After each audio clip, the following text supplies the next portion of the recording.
Names are recognizable. Chernobyl, Fukushima, 3 Mile Isle. All of these places have had TV shows, lore crafted about them, and it causes fear. But in today's era of climate change and by ecosystems that are falling apart, I think that a true thing that we have to look at is our most powerful form of energy production, nuclear fission.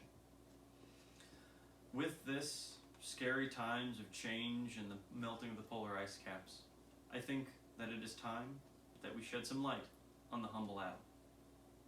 First, we have to talk about power output, and the easiest form of power to compare the nuclear power to is coal.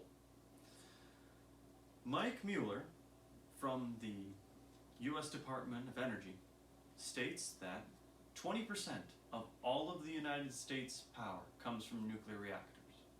60% of our clean energy comes from them. To put this in context, the reason that this is because there is a great energy density when it comes to nuclear power. They make a lot of power per reactor.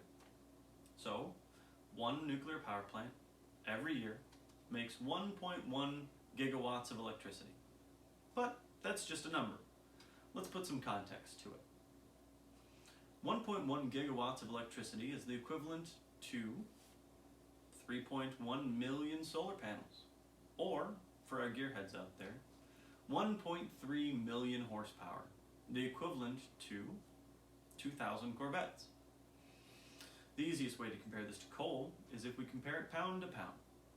So, if you compare 1 pound of fission material to 1 pound of coal, the nuclear material will have produced 1 million times the energy that the coal has.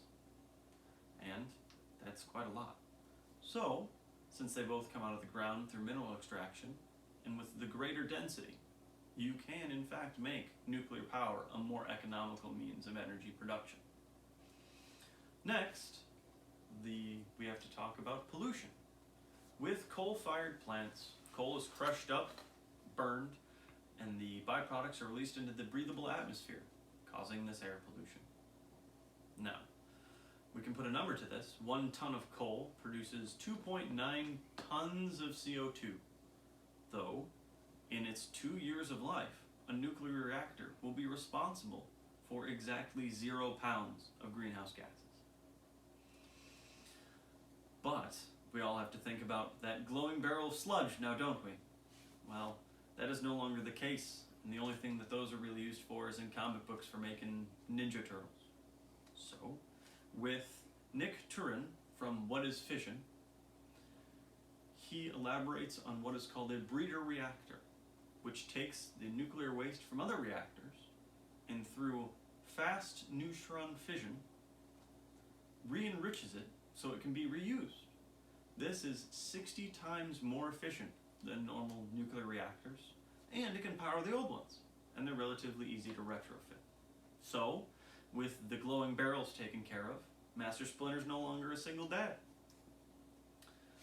Coal, on the other hand, through its processing, mining, and burning, is truly damaging our environment.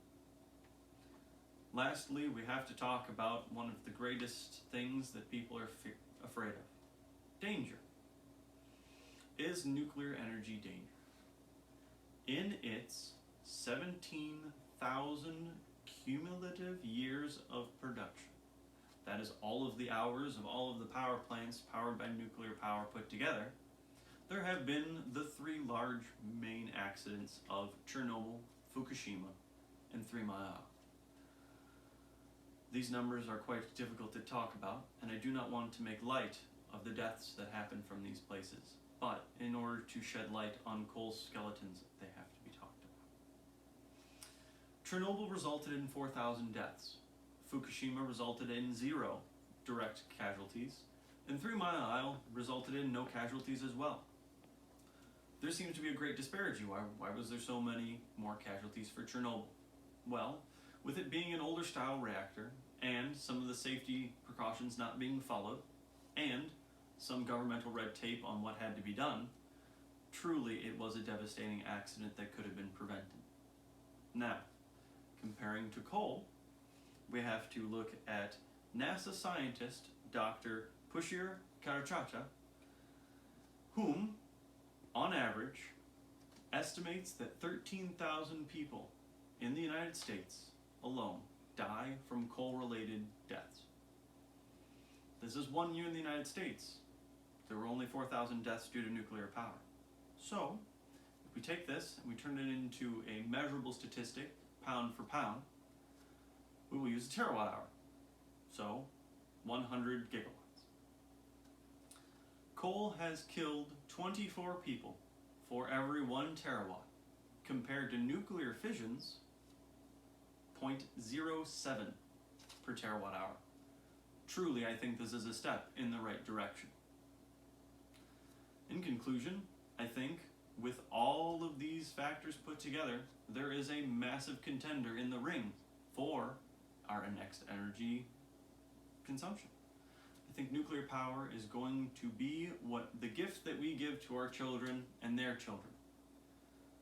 And this will truly be the start of the true atomic era.